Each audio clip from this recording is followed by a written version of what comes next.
Hi guys, and welcome to today's video. We're Cool Fam and I'm Jessica, and I am here to talk to you about the results that we got from my son's EEG, which was specifically checking for absence seizures. If you want to know more about why we got him checked out, or if you want to know more about the actual EEG appointment, then I will have that video listed below. And if you're here for the results, then we're gonna get into it in just a moment. I did actually vlog right after I got the results, and I was home by myself actually at the time, so it's just me talking and explaining what I heard. I am going to say just from the get-go that the EEG did have abnormalities, and it showed that Alyster does have absence seizures. I was a wreck this morning, and I'm just warning you are going to see that in the vlog, but I wanted to be real and raw and just share that moment with you guys, and just to let you know that it's okay to show emotion and cry when things are not okay. You know, this is a hard thing. We expected those results, but I still was praying that there was a small chance that, you know, maybe it was nothing other than him just spacing out, but that's not the case. And you know, I'm pretty upset, but I also know that it's not life-threatening, and there are treatments that we will discuss with his neurologist when we get to that point.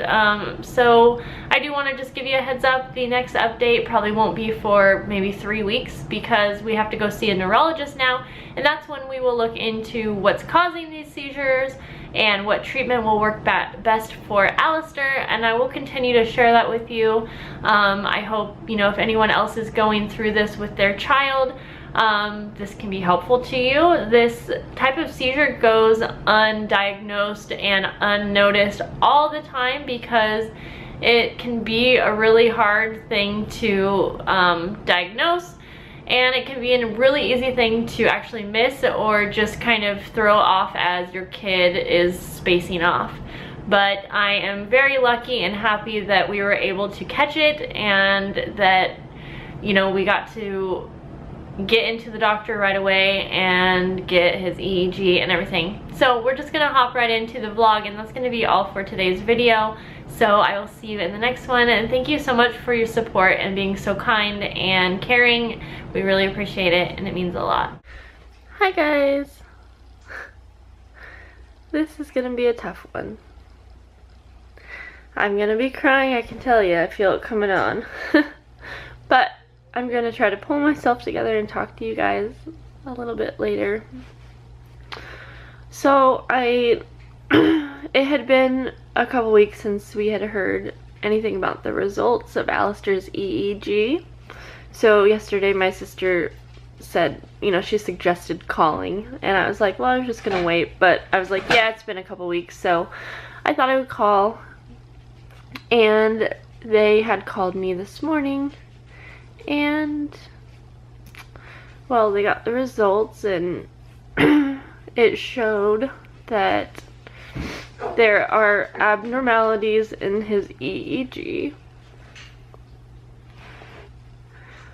and he does have the absence seizures, which, you know, it's obviously not a surprise, especially after taking him to the doctor. Sorry.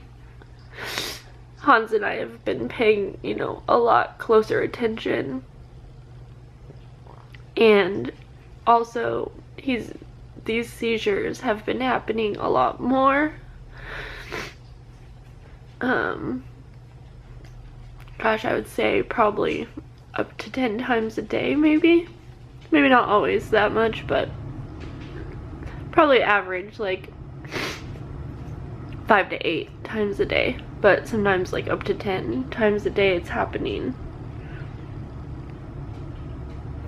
I've noticed on a couple days, like, it's happened so much that I have to repeat myself to him so many times because he can't hear while it's happening.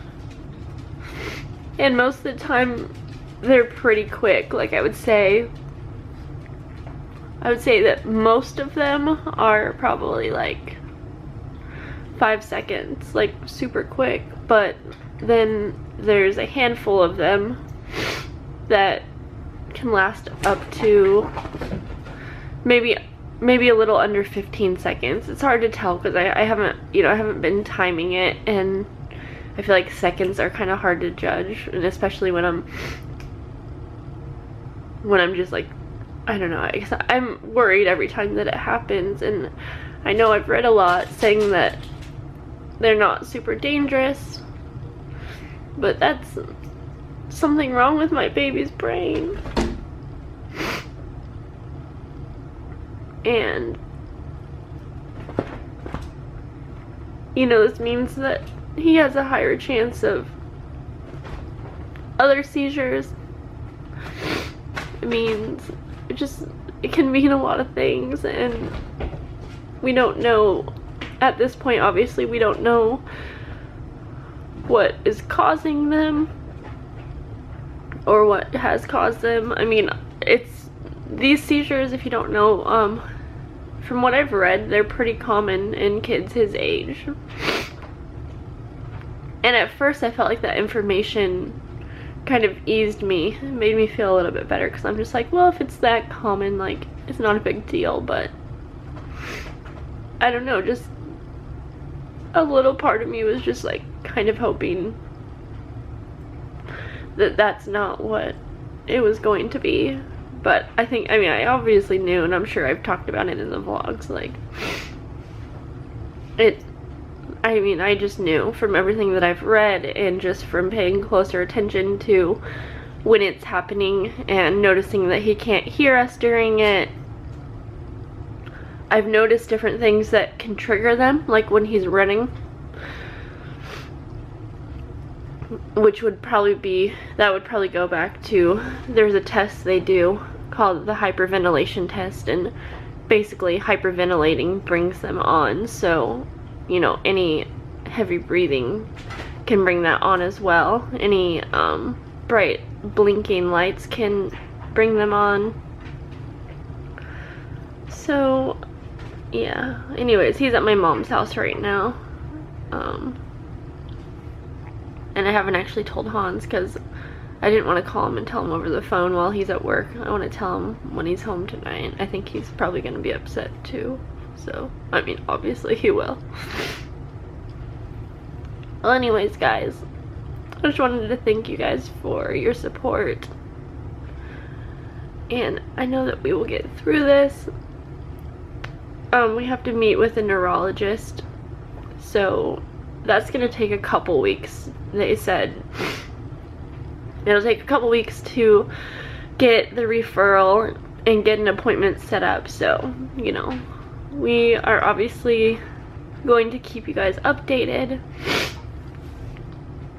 Like I've mentioned before, this is just the easiest and the best way for me to update family and friends. So I apologize if anyone feels left out because I'm not like calling you or telling you in person, but this is just a lot easier for me. And yeah, it would be awesome if I was able to connect with any other parents that have children with EEG, or oh my god, with absent seizures. I know that his doctor is like super natural and tries to avoid anything going into the body that doesn't need to, and he actually even mentioned that Alyster will probably most likely need to go on a medication, or he said that's an option.